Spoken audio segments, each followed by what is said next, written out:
Assalamualaikum warahmatullahi wabarakatuh. Ashama harka fuune akkam jirtan dhageeffattoonni YouTube chaanaalii Soofuma Raabbi. Bakkuma jirtanitti nageenyi kan koo kan jaalalaa fi kan gammachuu isin haadha qawwachaa. Har'aas akkuma baratame viidiyoo haarawaan walitti deebinee jirra. Viidiyoo har'aa keessatti kan isinitti agarsiisu akkaataa ittiin shabakaa bilaashaa Zeenii irratti hojjetu akkaataa ittiin argachuu dandeessanidha. Kan isinitti agarsiisu aappiin har'a isinitti agarsiisu kun shabakaan bilaashaa har'a isinitti agarsiisu Zeenii irratti isiniif hojjeta jechuudha. Faayilii qaba. Faayilii kana isa argachuu akka dandeessan, aappichas isa argachuu akka dandeessan viidiyoo har'aa keessatti ni ilaalla. Warroonni YouTube chaanaalii kanaaf haarawaa taatan subscribe godhaa, akkanumallee viidiyoo kana like gochuudhaan eegaladha. Amma gara barnoota keenyaatti ceenaa. Duraan dursitanii bakka viidiyoo kana itti daawwachaa jirtan jechuudha. Bakkuma viidiyoo kana irratti daawwachaa jirtan egaa innis kunis shabakaa bilaashaati. Isa kanallee viidiyoo kana daawwachuudhaan shabakaan bilaashaa kun hangam baatiin hojjeta. Viidiyoo kanallee like gochuun dagatenaadha. Ergasii immoo salphamatti shabakaa bilaashaa har'a isinitti agarsiisu kana liinkii isaatii fi faayilii isaa bakka irraa argattan isinitti agarsiisa. Mata duree kanarratti yookaan asirratti mallattoon V jirti. Ishee irratti kilik gootanii ergasii immoo akkana keessa yeroo gabbuutan moor ka jettu jirti. Moor ka jettu kanarratti cuqaastu. Ergasii immoo asirra gabbuutan jechuudha. Direct linkii aappichaa asirra isiniif godha. Isa kanallee kilik gochuudhaan direct buufachuu ni dandeessan.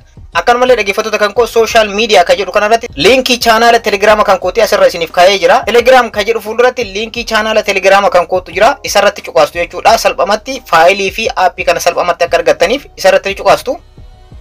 Ergasii Telegram lama bilbila keessanirraa yoo qabaattan tokko ni filattanii fi salphamatti haala kanaan garana isin geessaa jechuudha. Dhaggeeffattoota kan koo salphamatti haala kanaan garana isin keessaa akkuma asirratti argattan aappicha linkii kana tuquudhaan buufadhaa jedhee irratti isiniif barreessee jira. Akkanumallee bakka kanatti akkuma argattan faayilii isaa argachuuf jedhee irratti isiniif barreessee jira jechuudha. So bakkuma kana argattan faayilii aappii kanaatii fi liinkii aappii kana salphamatti buufachuudhaaf akka kanaan duratti isinitti agarsiisee osoo hin taane bifa isteeppii biraa qaba waan ta'eef sirriitti isteeppii isaan hordofadha. Dursa aappicha liinkii kana tuquudhaan buufadhaa kan jedhu kanarratti liinkii kanarratti kilik gootanii aappicha buufachuudhaaf jechuudha. Ergasii isin biratti jechuudha dhaggeeffattoota koo browser isin filachiisuu danda'a. Google Chrome fudhattaniif jechuudha. Ana direct gara Google Chrome na fudhattee kanaan dura kontaaktii waan godheef so isin browser bilbila keessan irratti argamu isin filachiisuu danda'a. Google Chrome filattaniif jechuudha. Ergasii haala kanaan gara websaayitii kana isin geessa jechuudha. Akkana keessa gabbuutan jechuudha. Akkana qabdanii keessa gabbuutanii install ka jedhan baay'ee waan jiraniif isa akkamitti akka buufattan isinitti agarsiisa. Akkana keessa gabbuutan gara dhumaarratti jechuudha. So gara dhumaarra yeroo dhuftan install ka jettu xiqqootu jira jechuudha. Barreeffama xiqqoodhaan ka barreeffamteetu jira jechuudha. Install ka jedhu kan biraa jira. Asirratti akka dogongore fakkeenyaaf isa kana argitan gara aappii biraatti isin fudhataa so akka beeksisaatti itti fayyadaman websaayitii kanarratti waan ta'eef isa barreeffama xiqqoodhaan barreeffame. Install ka jettu kan barreeffama xiqqaadhaan barreeffame kanarratti kilik gootan aappicha argachuudhaaf jechuudha. Haala kanaa yoo isinitti dhufe immoo close ka jettu jirti. Ishee irratti kilik gootanii close jettanii egaa garanatti isin fudhata jechuudha. Ammas sirriitti na hordofaadha. Ammas akkana keessa gabbuutanii isteeppii lammaffaadhaaf jechuudha. Ergasii gara dhumaarratti nu dhuftanii gara dhumaarratti yoo dhuftan ammas bakkuma kanarratti install ka jettu kan barreeffama xiqqoodhaan barreeffamteetu jira. Ishee irratti cuqaastu direct gara Play Store isin fudhata jechuudha. Aappicha salphamatti Play Store irraa buufachuu dandeessanii aappicha kana fakkaata jechuudha. Play Store irratti illee salphamatti 24 clean injector jettanii yoo barreessan bifa asirratti argattan kana salphamatti argachuu dandeessanii. Garuu aappii kana salphamatti argachuudhaaf Play Store irra liinkii kanatti fayyadamuutu gaariidha. Sababni isaas Play Store irratti search gootanii argachuudhaaf dandeessanii. So aappii kana gara bilbila keessanitti install gootan. Gara bilbila keessanitti install erga gootanii booda asirratti open gochuu ni dandeessanii. Akkanumallee as keessaa baatanii aappicha kana keessa seenuu dandeessan jechuudha. Aappichi kana fakkaata isa keessa ni seentanii ergasii immoo leetar ka jettu kana asirratti argatanii ishee irratti cuqaastu. Ergasii aappicha kana fakkaata jechuudha. Yeroo jalqabaatiif gara aappii kanatti yeroo seentan sa'aatii 4 isiniif kenna jechuudha. Sa'aatii illee dabalachuu barbaaddan sa'aatiin 4 erga dhumate add time ka jettu kilik gochuudhaan beeksisa adda addaa ilaaluudhaan sa'aatii dabalachuu dandeessanii. Egaa sa'aatii akkaataa ittiin dabalachuu dandeessan amma isinitti agarsiisa. Add time ka jettu kanarratti cuqaastu. Sekendii asirratti ni laakkaa jechuudha. Sekendii 10.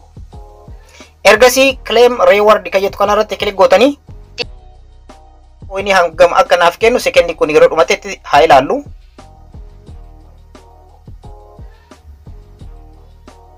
Ergasii X gootanii beeksisa findee jira jechuudha.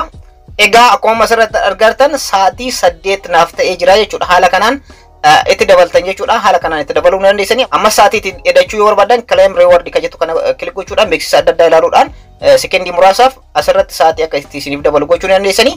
Amma immoo faayilii isaa isinitti agarsiisu. Faayilii isaa akkuma duratti isin jedhe salphamatti Telegram kan koo irraa ni argattu. Faayiliin isaa kana fakkaata. Faayilii isaa argachuuf jedhee asirratti isiniif barreessee jira. Faayiliin isaa kana fakkaata. faayilii kana bakka kana tuquudhaan download gootan jechuudha. Salphamatti channel kan koo kan Telegram irra faayilii isiniif kaa'ee jira. Linkii appichaas asumarra isiniif kaa'ee jira jechuudha. Faayilii kana download gootu. Erga faayilii kana download gootanii booda faayilii kana irratti kilik gootan. Ergasii appicha isin filachiisaa 24 kilik jettu kanaadha appichi. Isa irratti kilik gootan. Import successful isinii jedha akkuma amma asirratti argartan beeksisa isiniif fida gara duubatti ni deebitu. Ergasii later kan jettu kana kilik gootanii akkuma asirratti argartan faayiliin appicha kana jechuudha invalid kan ta'u Juulaay 11 irratti jechuudha. So har'i Juulaay 5 dha. So guyyaa 6 qabna jechuudha. Guyyaa 6 dhufan keessatti akka barbaadanitti itti fayyadamuu ni dandeessanii. Zayin irratti akka ajaa'ibaatti isin fudhata. Faayiliin kun garana erga isin seenee booda start kan jettu kana kilik gochuudhaan appicha jalqabsiisuu ni dandeessu. Ergasii okay jettanii akkuma asirratti argartan connect gochuu irratti argama jechuudha. Akkuma asirratti argartan connected ta'ee jira jechuudha. Dhaggeeffattoota kan koo asirratti illee akkuma argartan sa'aatiin hir'achuu jalqabee jira. Sa'aatiin lakka'uu jalqabee jira. So sa'aatiin kun yeroo dhumatetti asirratti add time kan jedhu kana beeksisa ilaaluudhaan itti dabalachuu dandeessanii haala kanaan aappii kanatti salphamatti warroonni shari'aa Zayinitti fayyadamtan itti fayyadamuu dandeessan. Baroonni kan koo kanarraa kana fakkaata akka irraa barattan abdiin qaba. Warroonni YouTube channel kana afaan hawwataan subscribe godhaa akkanumallee mallattoo bilbilaa all irra gochuun dagatenaadha. Video kana namootaaf ni qarqara ni fayyada yoo jettanii yaaddan like share gochuun dagatenaadha. Yeroo biraa barnoota biraatti walitti deebina. Horaa bulaa.